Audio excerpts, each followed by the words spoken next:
امام ابن ماجہ نے جو چیپٹر نیم قائم کیا ہے باب ما جاء فی لیلۃ النصف من شعبان، اب امام ابن ماجہ نے شب برات کے حوالے سے اس کا باقاعدہ چیپٹر نیم قائم کیا ہے اور پھر اس کے تحت اس روایت کو نقل کیا ہے۔ گویا امام ابن ماجہ رضی اللہ تعالی عنہ بھی شب برات کے حوالے سے ان کا عقیدہ ہے اور پھر اس روایت کو بھی انہوں نے نقل کیا ہے اور اس رات کی فضیلت کو بیان کیا ہے۔ حضرت مولا علی المرتضیٰ رضی اللہ تعالی عنہ اس روایت کو نقل فرماتے ہیں کہ آقا علیہ الصلوۃ والسلام نے ارشاد فرمایا کہ جب شعبان کی 15ویں رات ہو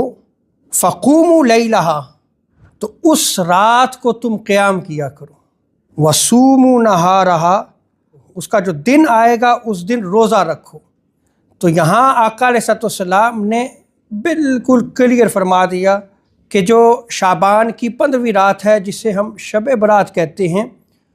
اس رات قیام کرنا چاہیے،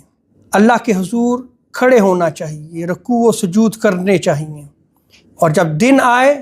تو اس کا روزہ رکھا جائے۔ اب یہ حدیث مبارکہ نقل کرنے کے بعد اگر کوئی فتویٰ دے تو اس کے فتوے کی کیا اہمیت رہ جاتی ہے، یا اگر کوئی اپنی نئی رائے دے تو اس رائے کی کیا اہمیت رہ جاتی ہے۔